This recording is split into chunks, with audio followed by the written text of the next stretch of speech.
আসরের আজান দিছে তখন বসি। এখন আমরা মানে বাসায় চলে যাব। বসে আছি এই যে মেয়ের ভাবে একটু হেমায়তপুর আছে, আসতে দেরি হয়েছে সেজন্য বসে আছি।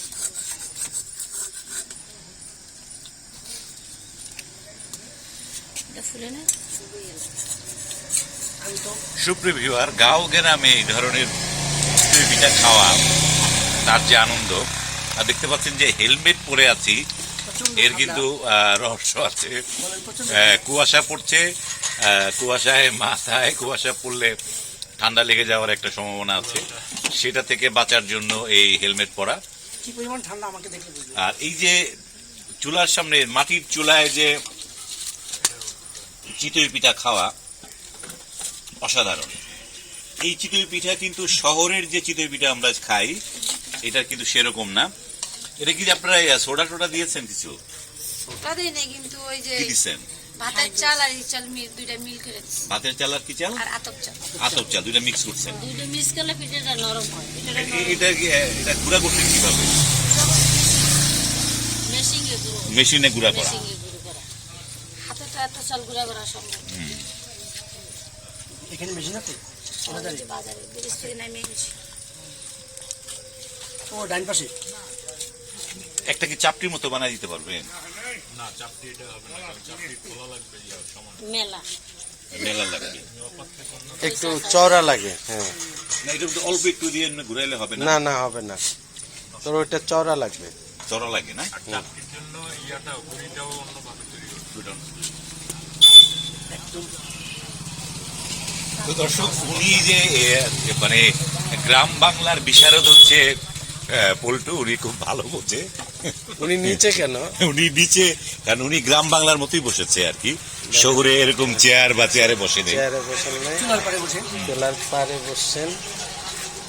খাওয়ার মজা আলাদা। আপনারা কোত্থেকে আসছেন?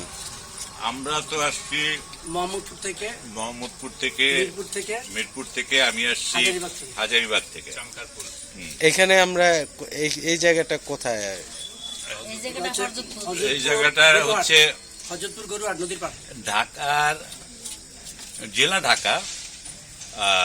এটা হচ্ছে কেরানীগঞ্জ থানার একদম শেষ প্রান্ত হযরতপুর। এবং আমরা যেখানে বসে আছি আমার বাঁ পাশে ওই জায়গাটা হচ্ছে হযরতপুর হাট, যেখানে প্রতি শনিবার বিশাল গরুর হাট বসে।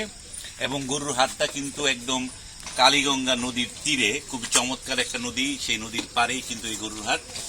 এবং এই যে আজকে যে এখানে লোকজনে যাতায়াত, এই হযরতপুরের পাশে হচ্ছে পাড়াগ্রাম, সেটি আবার কিন্তু মানিকগঞ্জ জেলার সিংগাইর থানার একটি অংশ পাড়াগ্রাম। সেখানে কিন্তু প্রতি বুধবারে গরুর হাট বসে, এবং যে কারণেই কিন্তু এই জায়গাতে অনেক মানুষের যাতায়াত।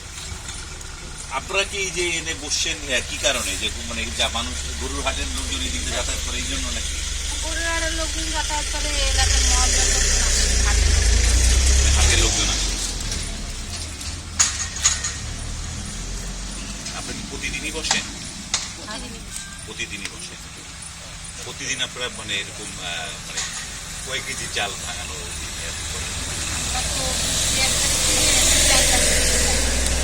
দৈনিক? 4-5 কেজি চাল।